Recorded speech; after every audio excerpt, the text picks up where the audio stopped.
Welcome guys, welcome to the show. This is Anurag Saini, MBBS from ISM Medical College, Bikaner. So guys, today's our topic is mycology.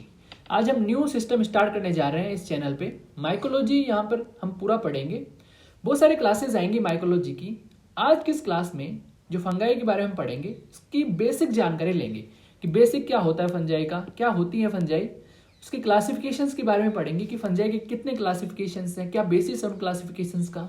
And next topic हम पढ़ेंगे dimorphic fungi. Dimorphic fungi बहुत important topic है, exams में 100% question आता है dimorphic fungi का. ठीक है, तो हम बेसिक इस वीडियो में हम बेसिक करने वाले हैं माइकोलॉजी की. जो फंजाई की जो स्टडी होती है उसके बारे में हम यहाँ पर पढ़ने जा रहे हैं. क्लियर?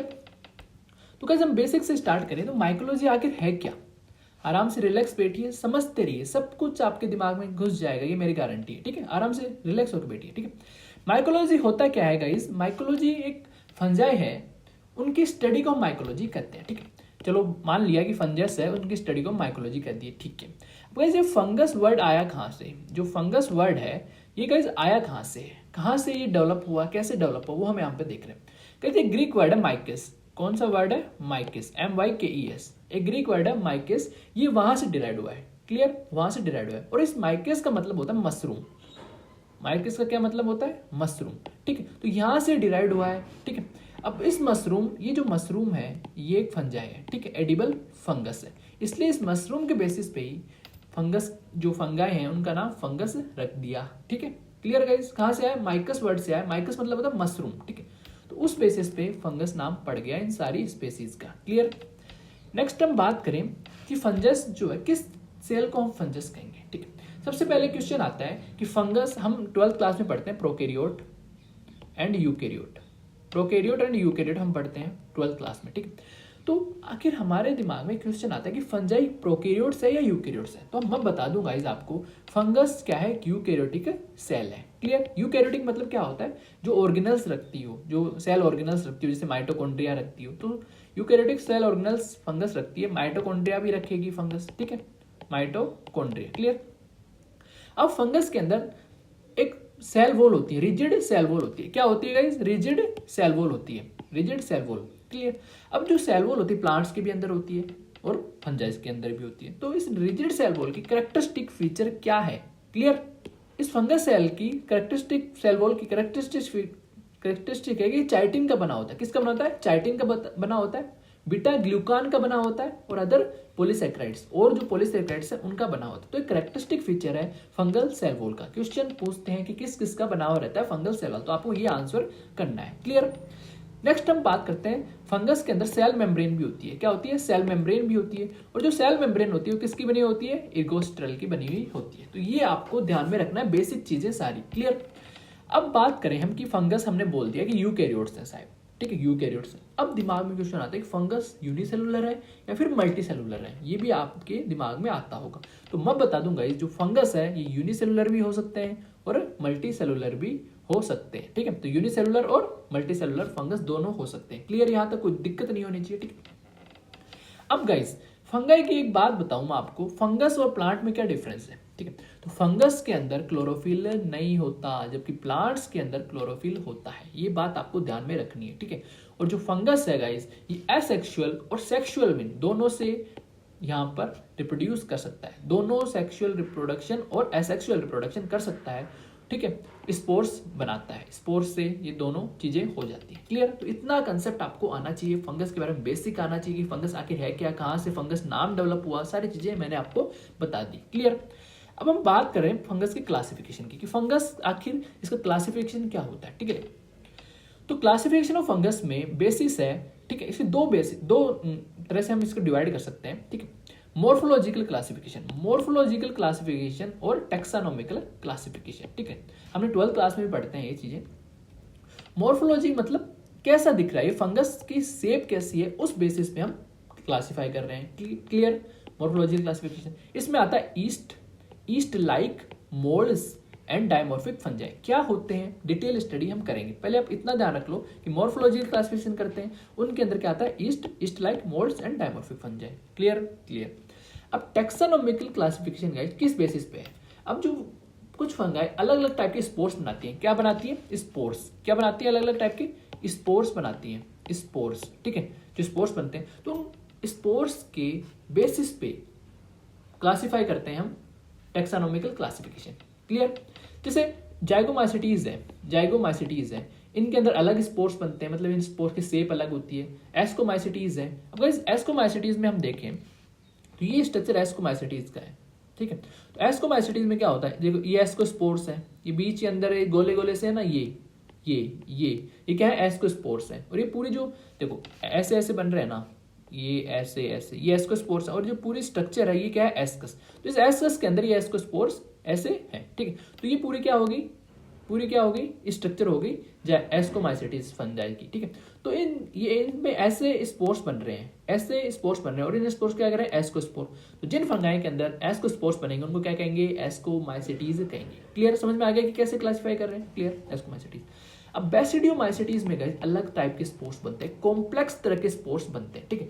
इनमें बेसिडियोमाइसिटीज की स्ट्रक्चर अलग ही होती है। देखो यहाँ पर देखो ऐसे पहले बेसिडियम होता है, फिर उनके अंदर स्टिग्मा होता है, फिर उनके अंदर बेसिडियोस्पोर ऐसे डेवलप होते हैं, ऐसे मतलब कॉम्प्लेक्स स्ट्रक्चर होती है बेसिडियोमाइसिटीज की। ये कॉम्प्लेक्स स्ट्रक्चर होगी। क्लियर? ऐसे कॉम्प्लेक्स स्ट्रक्चर होती है। देखो ये बेसिडियोस्पोर ऊपर है, इनके कनेक्ट करने वाली कौन है, स्टेरिग्मा बेसिडियम और बेसिडियोस्पोर को कनेक्ट करती है, ठीक है। तो ये कॉम्प्लेक्स स्ट्रक्चर है, बेसिडियोमाइसिटीज बहुत कॉम्प्लेक्स स्ट्रक्चर रखती है, ठीक है। तो समझ में आ गया, बेसिडियोस्पोर जो प्रोड्यूस करेगा वो बेसिडियोमाइसिटीज होगी। क्लियर? अब इस ड्यूटेरोमाइसिटीज जो है अलग ही टाइप की फंजाई है। इसको हम फंजाई मानते भी हैं, नहीं भी मानते। क्यों नहीं मानते, अलग क्यों है गाइस? ड्यूटेरोमाइसिटीज अलग क्यों है? ड्यूटेरोमाइसिटीज इसलिए अलग है क्योंकि एसेक्सुअल रिप्रोडक्शन ही करती है, ये सेक्सुअल रिप्रोडक्शन नहीं कर सकती।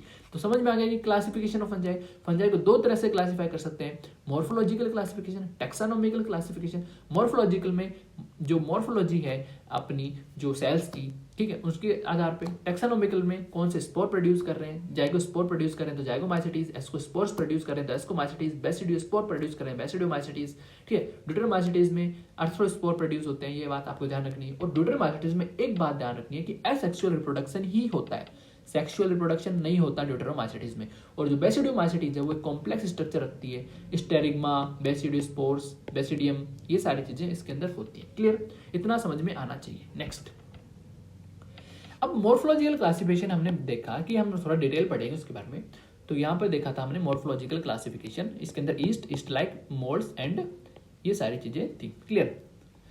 तो ईस्ट के बारे में पढ़ते हैं। तो गाइस ईस्ट क्या होती है, राउंड टू ओवल सेल्स होती है। कैसी सेल्स होती है, राउंड, ये राउंड सेल होगी साहब, राउंड टू ओवल सेल होगी, ठीक है। ये एसेक्सुअल प्रोसेस से रिप्रोड्यूस करेगी, और उस प्रोसेस को हम बोलते हैं बडिंग। उस प्रोसेस को क्या बोलते हैं, ब्रीडिंग। ब्रीडिंग क्या होती है वो बता रहा हूँ। ये हमारी सेल है, इस सेल में एक प्रोट्रूबरेंस निकलेगा। क्या निकलेगा, एक प्रोट्रूबरेंस निकलेगा, और ऐसे प्रोट्रूबरेंस निकल जाएगा, ठीक है, उभार से निकलेगा। और ये उभार थोड़ी देर में टूट के अलग हो जाएगा और ये सेल डिवाइड कर जाएगी, ऐसे बन जाएगा। क्लियर? तो एक सेल दो में डिवाइड हो रही है, इससे हम बोलते हैं बडिंग। क्या बोलते हैं, बडिंग। तो यहाँ क्या लिख रहा है गाइस, बडिंग क्या होती है, इन विच सेल फॉर्म प्रोट्रूबरेंस। प्रोट्रूबरेंस बन रही है, ये क्या है, प्रोट्रूबरेंस है, ठीक है। Which enlarge and eventually separate from parent cell, जो इनलार्ज हो जाएगी और इवेंचुअली सेपरेट हो जाएगी पेरेंट सेल से, ठीक है। समझ में आ गया बडिंग क्या होती है। तो ईस्ट ऐसी सेल है जो एसेक्सुअल प्रोसेस किससे करती है, बडिंग से करती है, ठीक है।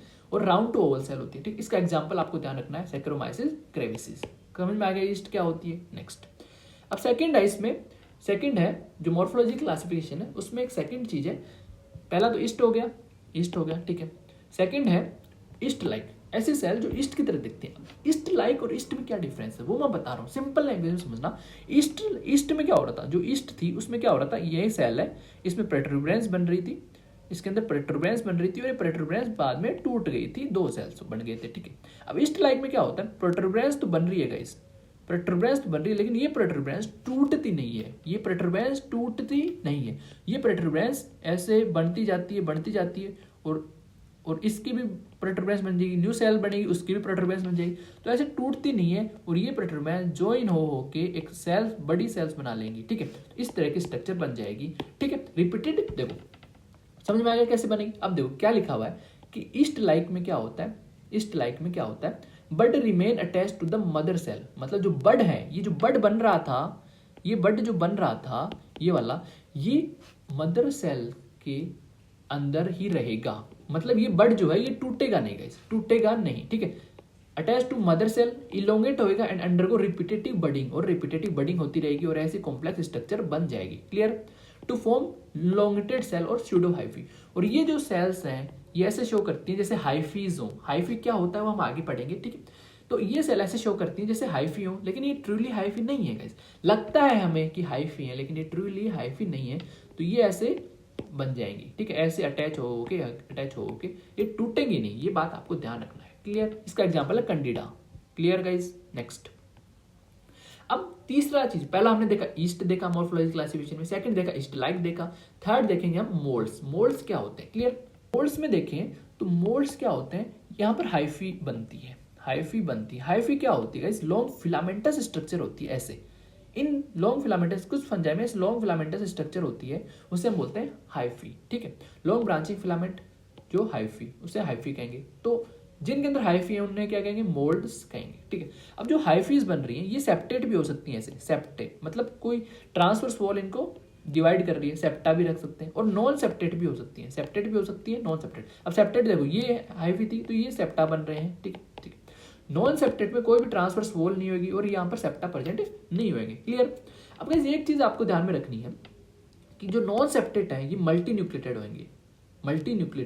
ये आपको ध्यान रखनी है मल्टी, क्योंकि यहाँ पर कोई सेप्टा डिवाइड नहीं कर रहा, ठीक है? तो एक ही सेल है पूरी, तो यहाँ पर मल्टी न्यूक्लिएट कंडीशन दिखेगी। इसको हम सिनोसाइटिक स्ट्रक्चर भी कहते हैं। सिनोसाइटिक मल्टी न्यूक्लिएट क्या कहते हैं? सिनोसाइटिक। क्लियर? अब हम बात करते हैं हाइफी। जो हाइफी है, अब जो ये था मोल्ड्स के अंदर हाइफीज बने, ठीक है? अब कुछ हाइफीज जो है ये बहुत सारे हाइफीज हैं, ये हाइफी हो गया, ये हाइफी हो गया, ये ज्वाइन हो जाते हैं, ये हाइफी ज्वाइन हो गए, सब ज्वाइन हो गए और एक कॉम्प्लेक्स स्ट्रक्चर बना लेंगे जिससे हम बोलेंगे माइसीलियम। क्या बोलेंगे? माइसीलियम। क्लियर?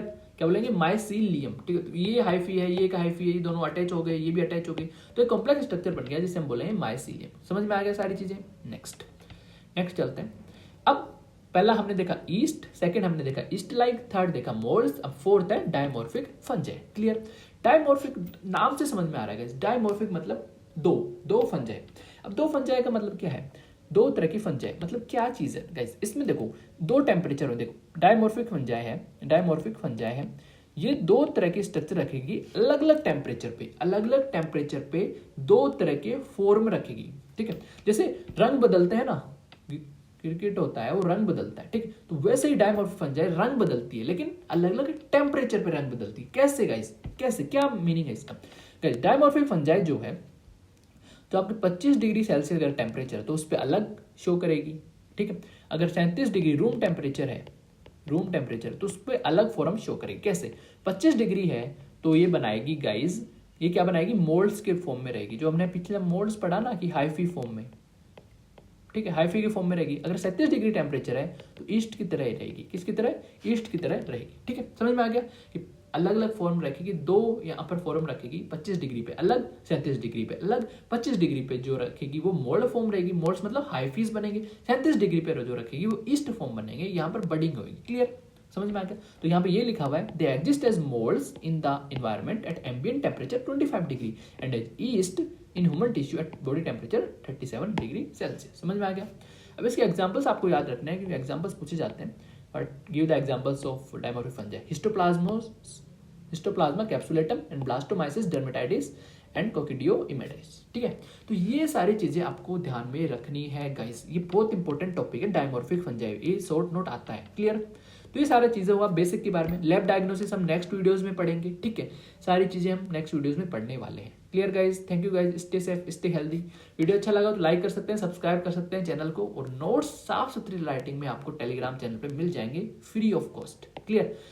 तो आपका ध्यान रखिएगा, अच्छे से रहिएगा। Thank you guys, stay safe, stay healthy.